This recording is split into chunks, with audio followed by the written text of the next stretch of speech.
back to the channel. Today we're working on this 550. Wait a second. Nope, we're working on this M5 right here, the tumbler.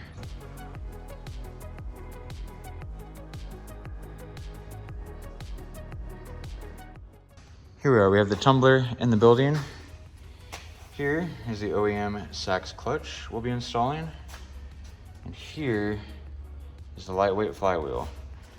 Compared to the OEM flywheel, this is considerably lighter. Should offer quite the performance gain. I think we might have a scale around here that we could measure the difference here. All right, so you got the AC machine zeroed out here. All right, put the OEM flywheel on.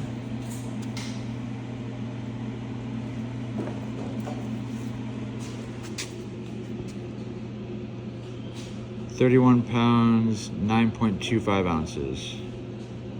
All right. Now we'll go with the lightweight. So it's 41% lighter than the OEM flywheel. Now back to the tumbler. Next thing is to get it up in the air. I want to show you guys how to remove the SMG. So I've already got the covers removed. It has all the main covers here and in the front. So we're going to start with removing the E12 with the 14 here, and then going down this way, we're going to take these 13s off here and here, and then there's also on each end of the bar, there's a 13 up in there that we'll just loosen, so we can just slide the bar to the side. And then back here, next to the muffler delete, there'll be 13 millimeters for these brackets for the exhaust. I'm gonna drop the exhaust out, so then we can get all of the 8s and 10s that hold on these covers, so we have access to the drive shaft. And actually, we'll probably only do these ones up here and then leave the drive shaft up in the vehicle.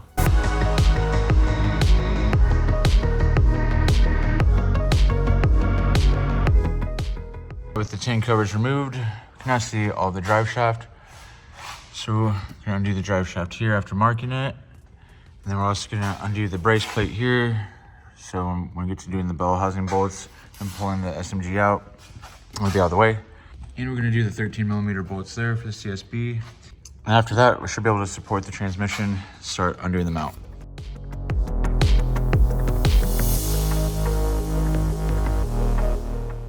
All right, now drive shaft's removed. Now, I'm gonna do this bolt here. It's typically an Allen, this one ends up being a Torx. And then E12 right through here, but to get to it, just gonna have to pop the O2 sensors off right there. And you can see the little Torx right there.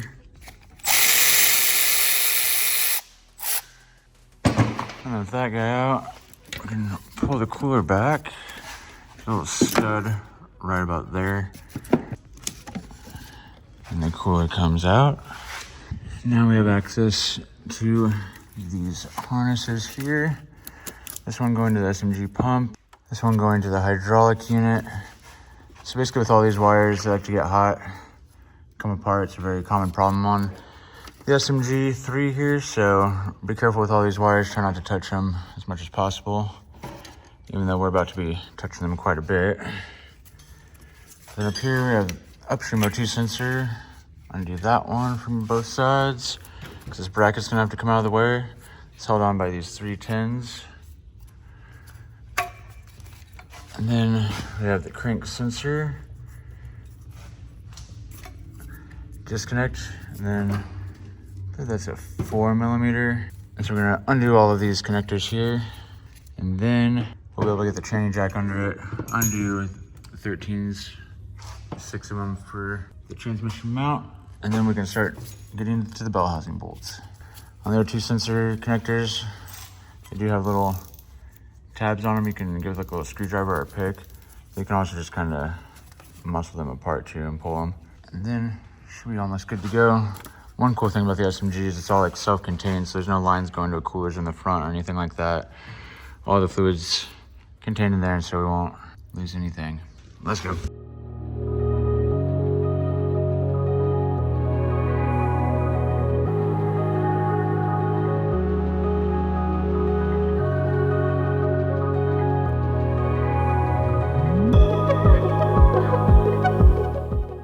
right, now that we have everything disconnected electrically and with the mounts and the drive shaft, we can take out the E12 bell housing bolts that go right here. And then at the 12 o'clock position, there's gonna be a really small bolt.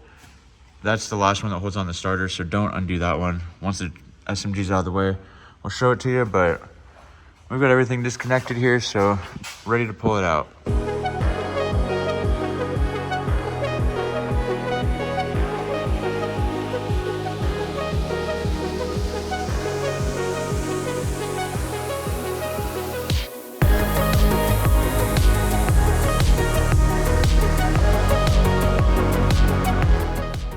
All right, the SMG is removed. I don't know if there's enough light, but you can see here, there's that little bolt I was talking about at the 12 o'clock position. It's holding the starter.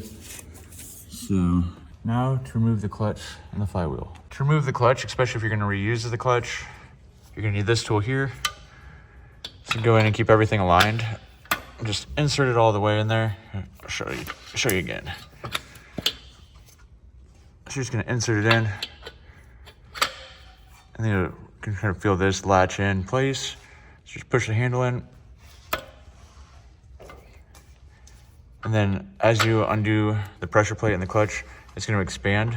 And then you're gonna have a bunch of tension right here. Right now it's loose because the bolts are holding it tight.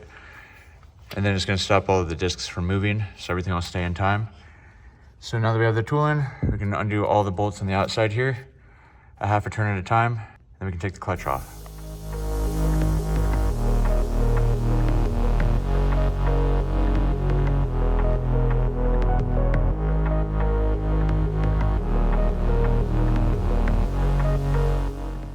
Here's the clutch removed. So now the special tool no longer has play in here. And so it's also really handy because then you can put this part into a vise. And yeah, when you're reassembling, it'll be very nice. But so we put in a new clutch in, so we won't really need to reuse this, but that's how you use the tool. And we will use the tool to reinstall the new clutch. All right, now we're gonna remove the flywheel. Another special tool, this extended T60 here, because the bolts are way in there. And they're captured to the flywheel, so you can't actually remove the bolts. We do know of a guy that tried to use a T55 because it's more common, and then he rounded the bolts off and then had to take it to a machine shop and they damaged the crank. It was a bad deal, so extended T60.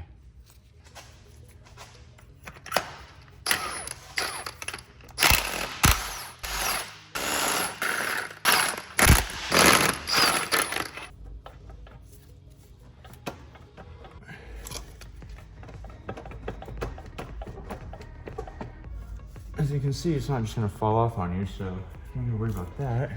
There we go. Now would be a good time to do the rear main seal, along with this pilot bearing right here next to it. A lot of this fluid though, is likely coming from inside the SMG here. There's this cap here that likes to leak. And then if we remove the throwout bearing, the shift fork, and if we take these tins out, there's a seal behind there also. And then, look on here, this has got the original pivot pin, which we got all new stuff for this one. So they make one in a brass, but that used to be the fix. Then everybody decided that the brass one's too soft and metal. Now they have stainless steel. So we'll be doing the stainless steel on this one. But yeah, basically either stainless steel or go back with the factory plastic one, because these plastic ones last 100,000 miles plus, so you could definitely just use those. But we have some leaks to fix, and then also some wiring issues to prevent. Okay, so we remove the dust shield. It does look like this seal, the SMG is leaking down and getting spun all around. And the slave cylinder, which has been a known issue you guys have seen before, is actually looking pretty dry. So, and then the wiring that has known issues here. Then it'll be time to put the lightweight flywheel on with the new clutch.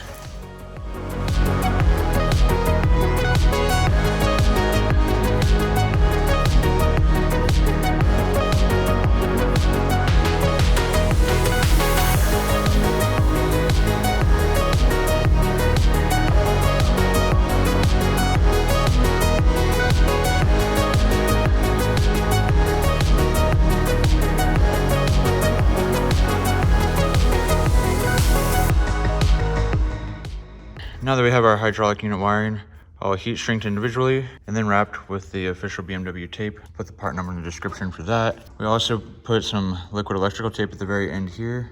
We couldn't get the tape or the heat shrink all the way to the very bottom, which, by the way, be very careful because once the wire insulation starts breaking, it will go all the way into the sensor.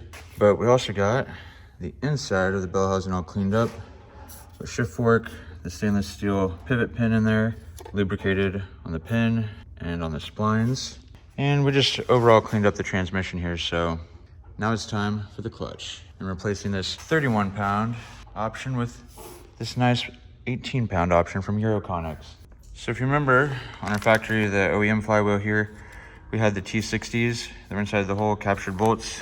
They're still in there. For our non-dual mass lightweight flywheel, we have these bolts. ARP also makes them. They're M12 by 1.5 by 30s.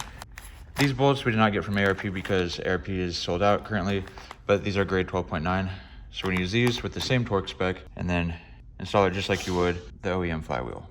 All right, even though we switched from a dual mass flywheel to this lightweight flywheel, if you can see here, one of the holes is different than the others. And which one is it? That's right, it's that one. So that one is gonna go up there on the hole with the dowel.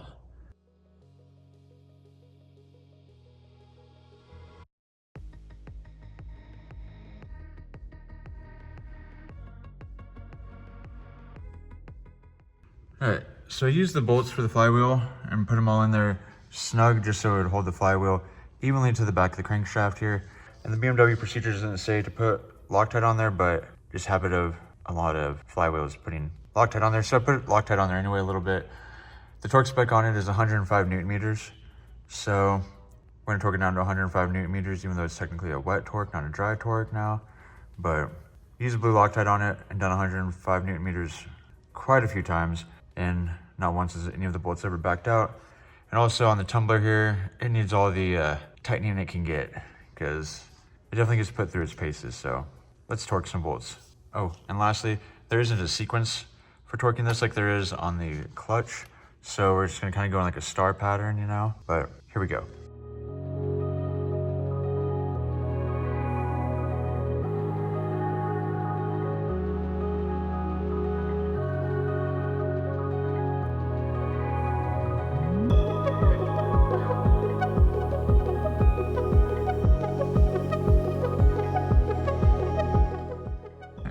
Flywheel is torqued. Now we're just gonna clean off the surface here and we can get the clutch.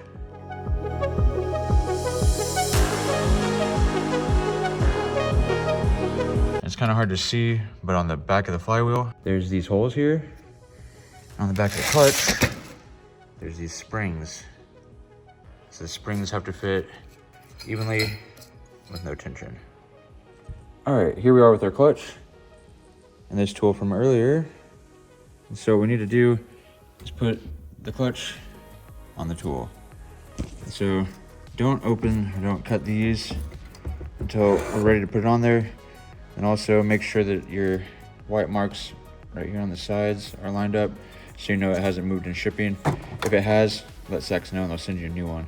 But let's mount this onto the special tool.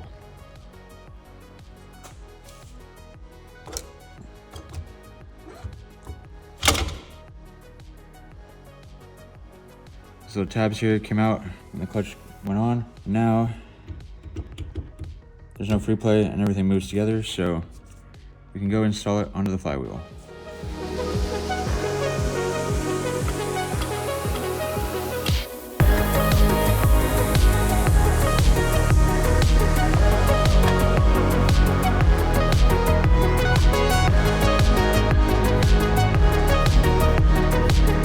All right, so now we can start putting on our bolts. And do make sure that you have this mark on the clutch 180 degrees off from the mark on the flywheel. All right, so now we're gonna insert the bolts into the clutch that hold it on to the flywheel. And so the clutch here has a torque sequence, unlike the flywheel. Here it is. But also, I numbered it too. A little bit easier to see when you're installing it, so looking at a sheet of paper. And I like when you take the clutch off, You don't have to tighten it after in revolutions, but it'll still be nice to have the sequence ran onto the clutch here. And because the circlip's on, it should go on with no tension. And the tightening torque for the clutch to the flywheel is 10 Newton meters plus or minus 2.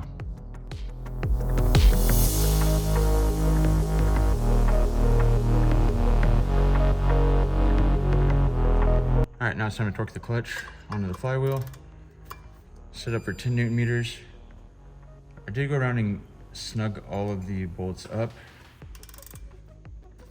We're gonna go around twice to verify that the torque is correct on it, because very frequently you'll have one bolt torqued, and by the time you go through the whole torque sequence, another one is loose. So this will be the first pass around. Yeah, some key components to remember on this. It's pretty much make sure everything is clean, make sure nothing's under a lot of tension. So when we clean the flywheel before putting the clutch on, use brake clean and a rag there. Don't have any grease or fingerprints or anything like that on the surface of the flywheel. And then to go around and verify that the springs are all in their holes on the flywheel and not under tension. But if you do those things, putting the clutch on is really not that hard. You could definitely do it in your driveway. If you have make some of those jacks that have little transmission holders on them. Because the SMG itself comes out of the E86 M cars pretty easily, as you guys saw. So if you're pretty motivated, you could definitely get this done in the driveway. Obviously, it's very helpful to have a lift. Even like scissor jacks would be cool.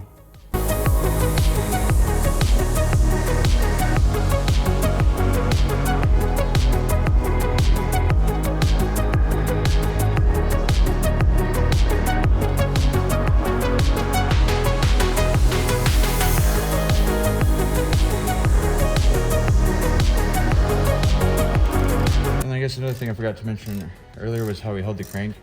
There's various crank holding tools for the S85. There's a nice one that attaches down here and holds it. There's also ones that are more useful and for when the engine's out or you're doing a rebuild, which is mainly what we have. So for this, I just put the this bolt down here. Put the bolt right there, and then if you guys look at the video, there's a pry bar right there, stopping it. You can definitely get away with doing the pry bar and a bolt trick. Have not seen that damage a flywheel yet. Not saying that you can't damage one, just saying haven't seen one yet. So using a couple of the S85s that we will be rebuilding and have for sale soon. This is the crank holder. It has two-sided, bigger side for S85. For if you're doing like timing or anything basically where you have the cooling fan off, this one works really good. The other one is for if you're not doing that and you have access to the flywheel in the back. Go around for the second time here. The other one is indeed loose. So we'll hit 2 again. 2 is loose. 3 was a little bit loose, but not as bad as the first 2 there. 4 is solid. 5, we got a little bit out of it. There was just a little bit of looseness in number 6. 7, not so bad. And see, now 9 is loose. Okay, so there was number 8. Okay, so right there, number 1 was on point, but usually go around until they're all good 100% of the way through. So they're all at 10 Newton meters plus or minus 2. Let's see here where this one is 9.3. There's 10. Barely even turning it. So 8.7. Just a little nudge. So they are all within spec. All right, so now at this point, since everything is torqued properly, we can remove the circlip that comes on there if you get a new clutch. And pull the special tool out. It sometimes can be rather tricky. Oh my God. So usually they come out a little bit easier than that. All right, one last look at everything here. All right, we're good to go. Now back to the transmission. All right, so all our final checks are done. Everything's tight and right, so now time to get it back in. I think on most of this stuff, it's gonna be pretty straightforward. I mean, it's the opposite of removal. There are a couple little things along the way I may stop and inform you on. Starting off with, when you're putting the bell housing and the engine together, don't force it, even if you're only an inch away. Make sure that it seats fully before putting bolts in and pulling it tight. It's gonna be pretty straightforward, so I'm gonna throw it on time lapse. We'll get this SMG from hydraulic table to tranny jack to tumbler. As you can see from the time lapse here.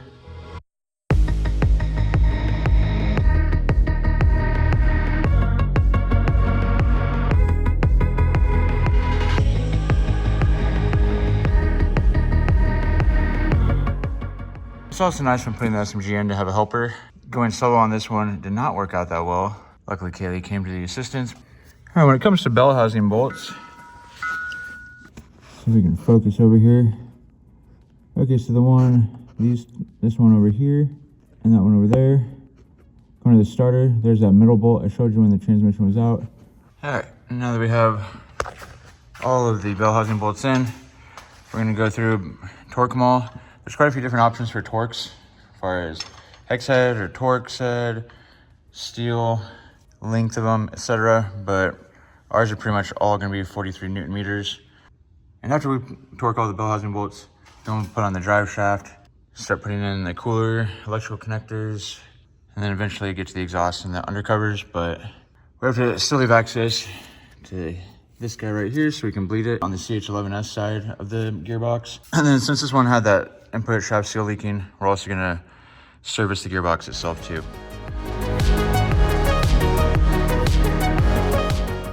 I wanted to show you guys a couple things before we got too far into putting it back together. On this round connector here, as you can see, you can try to start it multiple ways, and it's not gonna go on completely. If you look at this connector here, let's spin it around a little bit. You can see right here, I'll zoom in for you. You see on this round connector that there's one arrow there, but on this connector, but not an arrow on that connector. Along with, there's a little bit of a gap there.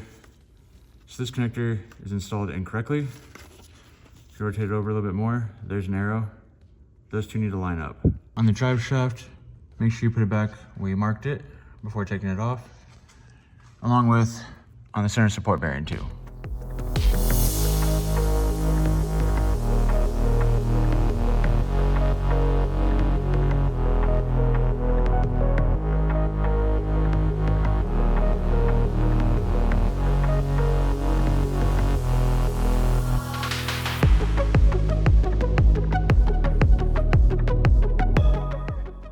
We are all back together underneath for the most part, for this stage of it at least. Not putting any of the covers on, really, besides the ones that go on the other side of the exhaust, because we're gonna bleed the system on it. Now that we have everything tight and right, we'll lower it down and then put IST on and do the transmission adaptions. The tumbler's back down on the ground again. Welcome back, baby. All right, when we did, I believe, the Texas M6 video, I did an excerpt in it for a transmission adaptation with a St. Louis M6. And one of you let me know that a few steps were missing, so we're gonna redo that video one step at a time, make sure they're all there.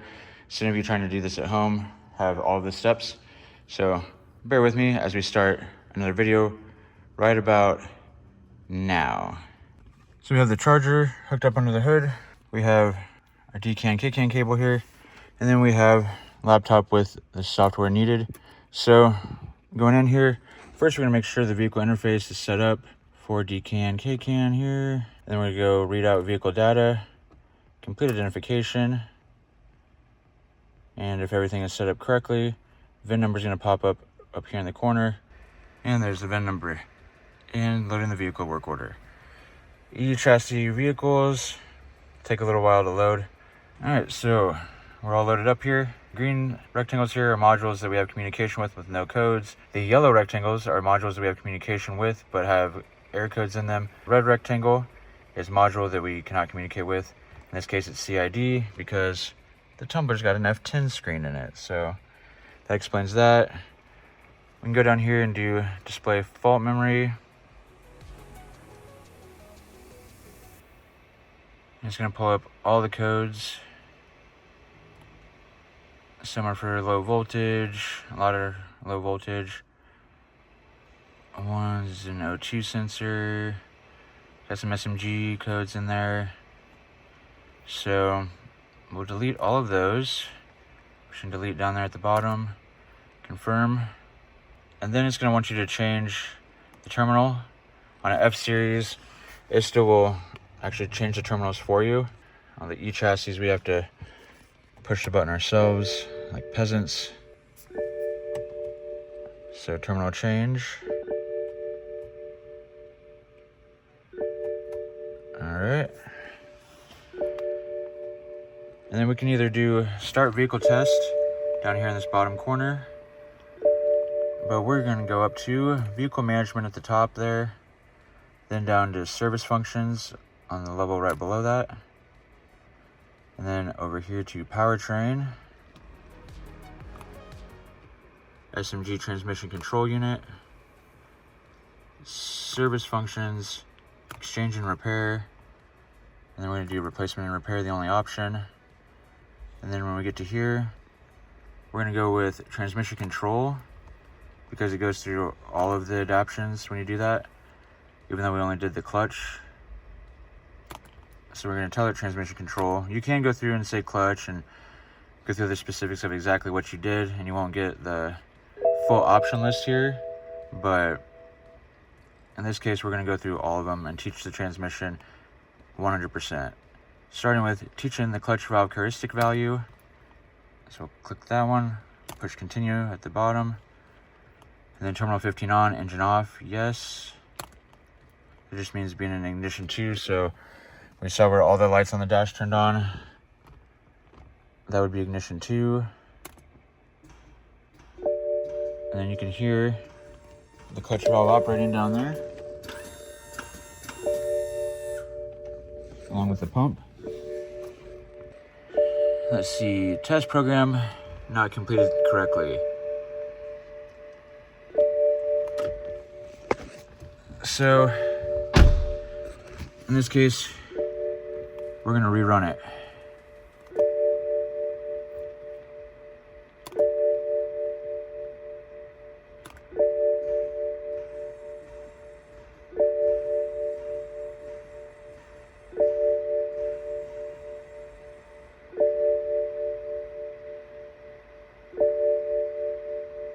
So we're getting a fault for disengagement, position outside tolerance.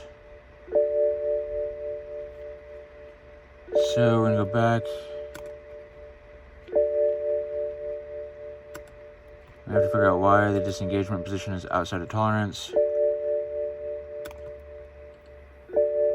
Which I'm thinking it is because we are low on fluid. So we're gonna go back here to hydraulics.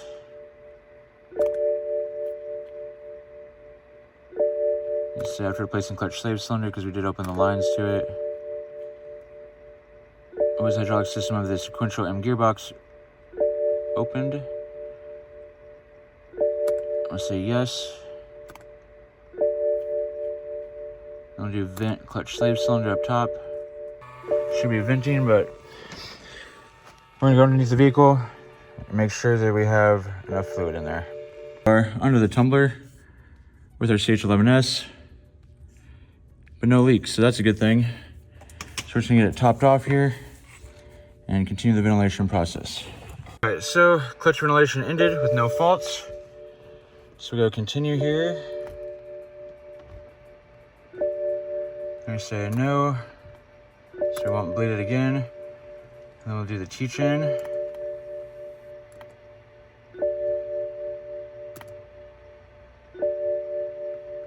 And continue. All right, we've moved on to the second part of it.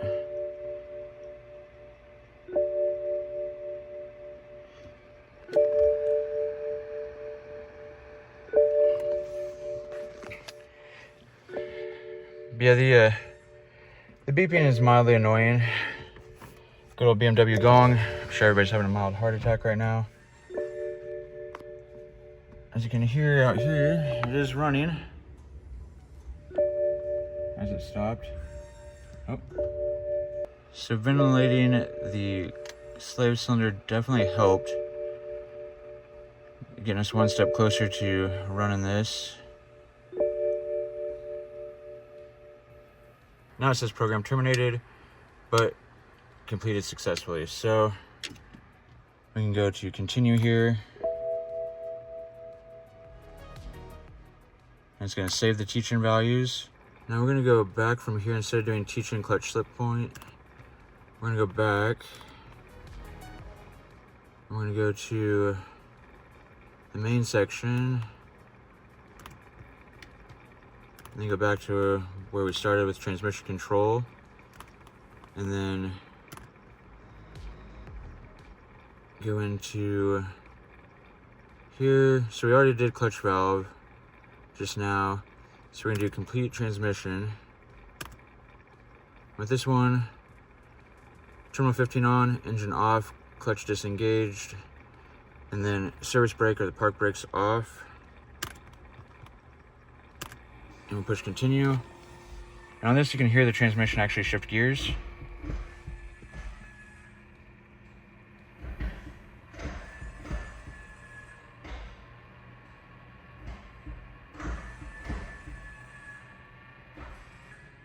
It sounds mildly violent. Cleaning of the gearbox is complete. So now I'm gonna turn off the PDC, push continue. It's gonna save the teaching values, so we'll get the before and after, which is exactly how it was before, so that's good. This is where it's gonna store the adaptations, and it'll set some codes that will clear. We'll get to that later on. But now we can do the teaching of the clutch slipping point. This will be kind of the moment of truth. So transmission in neutral, engine on and running at idle speed, no accelerator pedal, and then your transmission input speed must be 0. So we'll do yes after we start it, because it's going to start now. Told ya. So, there we go.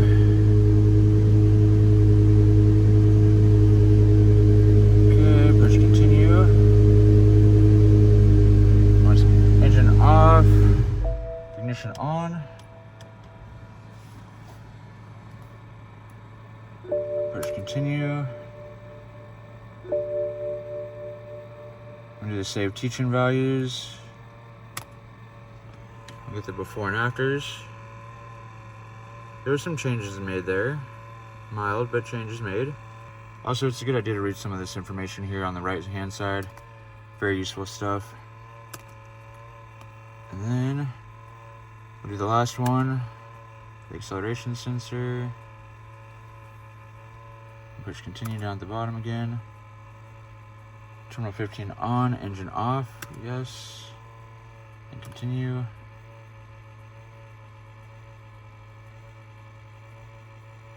On this one, you're definitely going to want to be on flat ground. If you're not, it's going to cause quite a few issues, so be someplace flat. Alright, so that's been completed. I'm going to save the teaching values. They're identical to how they were before, so that's good. Alright. And just to show you guys, to go back to the main section, if we go back and do, let's say, just doing the clutch, for instance, and doing clutch replacement,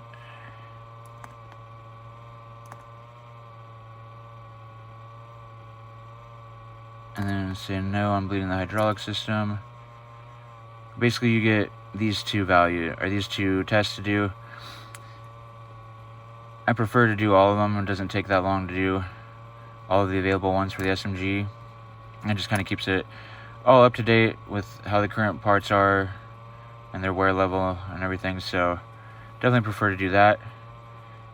And that's about it. And it's pretty easy to do. The hardest part of all of this is going to be getting ISTA to run on a laptop. It's a lot better than the days of DIS, but ISTA, once you get it installed and running correctly, very handy. I suggest all E6X M car owners have a laptop with it on there, because you can do all sorts of things.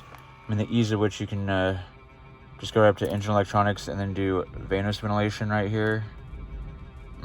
Priceless.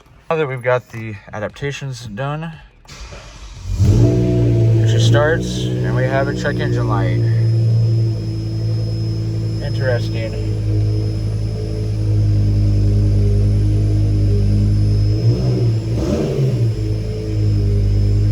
Good thing we have this ISTA hooked up here, so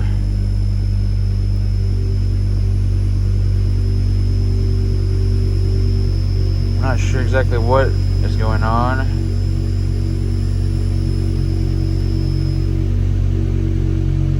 Because the tumbler has a tune, so that should not be secondary air, even though it kind of sounded like it, but let's see how fast it revs. It's pretty, the ease of it is pretty noticeable. We'll do a side-by-side comparison, but it feels pretty good so far. Forgot to mention that you will have some codes. So DME, SMG, CAN 1, 2, and 3 here are all going to be from doing the adaptations. So be prepared to clear those codes. It happens every time you do the adaptations or you do a Euro SMG tune. And a lot of times, even if you do a DME tune, these codes set, you can just clear them and you'll be good to go. All right, time to go for a little test drive. No lights on the dash, so that's good. Minus the fact I need to put a seatbelt on. Okay, there we go, no lights on the dash. We're gonna turn the SMG shift firmness up, because when it is at a lower shift firmness, indicated by that little bar right here, it's actually allowing the clutch to slip more, and we're doing a break-in, so we don't want it to slip if at all possible.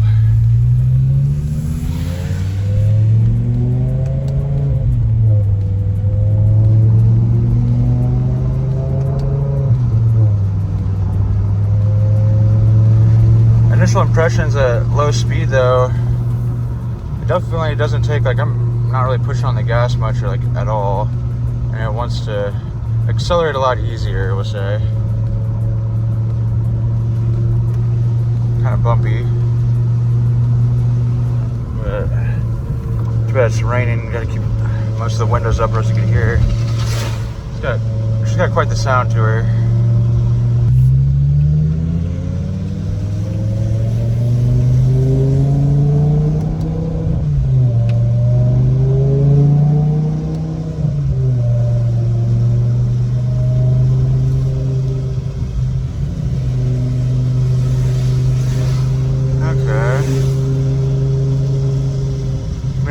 This is one of the Outlaw 5s. I definitely have a better feel for it. The tumbler here does have the same tune as the Outlaw 5s, so they feel pretty similar, but they're never going to be identical. I mean, even the Queen and the Outlaw 5 have way different feels to them, and they also have the same tune and a lot of the same mods too, but I do say it seems to be able to rev pretty easy. Oh, whoops. The downshifts are nice.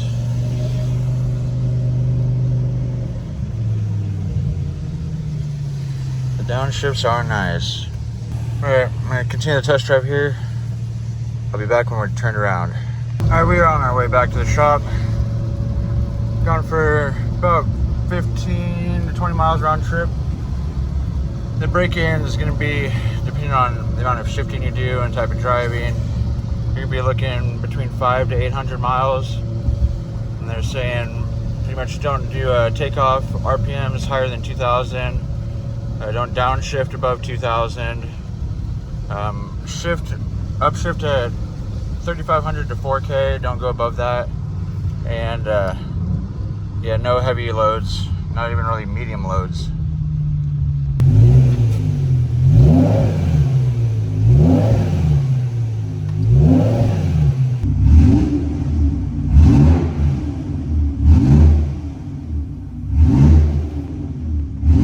I feel like I'm giving it more in this one for sure. Yeah, that was more than the other one. Don't forget to like and subscribe. Thanks for watching. Outlaw out.